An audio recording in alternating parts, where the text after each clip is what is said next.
Yes. Let me have a bit of decency cover up, yeah? I'm gonna pull you a card. Card's already flown off. Am I gonna pick it? No. Alright, we don't ask the universe to present ideas via mistakes. We do it via certainty, and the certainty is this card today. Alright, the Tower. This is my message to you. Do you need to jump ship?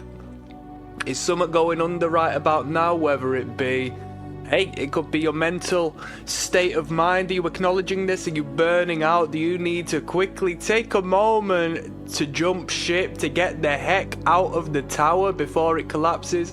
By any chance, is there a relationship that's going down, down, down, down, down, and you need to get out before you get caught up in the trouble? Hey, this is the message. I am but the messenger. This is the message I have for you today. What number have we got here? We got the X, the V and the I. That's number 16. That adds up to number 7. Alright, not necessarily fortunate number 7. If it was so lucky, why do you think they'd put it all over the gambling machines? Do they want you to win there? Not really. So, this isn't a card of misfortune per se, but it's an idea that if your job is wearing you down and it is replaceable, if relationships are wearing you down and you know they aren't of your benefit, and take a moment to look inside and think, am I the problem or are they the problem? Because don't you get me wrong, yeah? A lot of the times we project that which we don't want to accept within ourselves on other people, and in doing so, we're very, very prone to pointing the finger and never developing because we're too busy casting judgment upon everybody else and not allowing ourselves to live, learn and adapt through understanding our own shadow, right? So this is the first message of the 2 I'm going to pull today, the Tower. Are you needing to jump ship before it gets problematic? Okay? Initially, I started off from a mental health tip because I know personally, and I speak through example, when we're hard at work, especially us fellas, right? When we're hard at work, and I'm not saying I'm speaking to fellas, I know there's a general feminine populace out there who are interested in this field of work, but I can only speak from the male perspective at this particular moment in time when I speak of the mental, because I don't share the beautiful imagination and fascination as you women do. I'm a primitive man, and in my primitive state it's very easy to overwork myself and burn myself out. And me personally, like a lot of other men, which you women should be able to be aware of, I'm sure you experience it just as much, I don't take attention to the signs as the build-up starts to begin, and before I know it, it's too late. I've worn myself down to the ground and I've given myself a big problem, okay? And it takes days, weeks to recover from.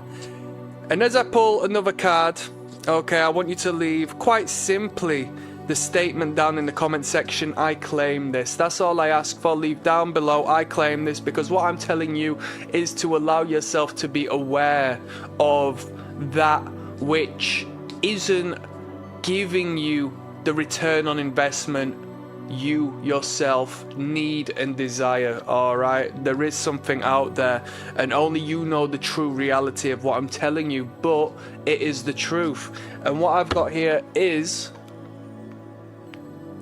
the follow-on. We've got the 9 of Cups, alright, emotional resolution.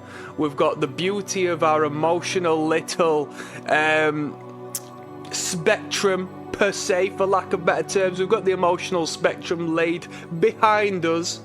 Cool, calm, comfortable, no spillage, yeah? We're aware of it. It's behind us, yes? We know happiness and sadness and joy and shock and awe and disdain and all of these beautiful, colourful, albeit generally negative, arguably emotional expressions are all part of the same spectrum, and we appreciate our fluctuation of them as part of our human reality. Unfortunately, a knock-on effect from our primitive evolution, one may say, you know, get rid of that. Come on, can't I just be a logical robot at this point? It's 2026. But be emotionally resolute. Understand you are going to feel things. Understand that, like what I said, you might feel and be in touch with that slow and sure fatigue, build up, stress, volatility that comes as you head towards burnout, and understand that you're feeling and tapping into a particular emotion that you feel you might not necessarily need to be as you're engaging with particular people, and are like jumping from the tower before the electricity hits, before the lightning bolt comes crashing down upon it, rendering it to smithereens. Look after yourself before anyone else and get the heck out of there. Alright, be selfish. The reason why you are in this situation is because you're being selfless. There's nothing wrong with putting yourself first and foremost. Peace.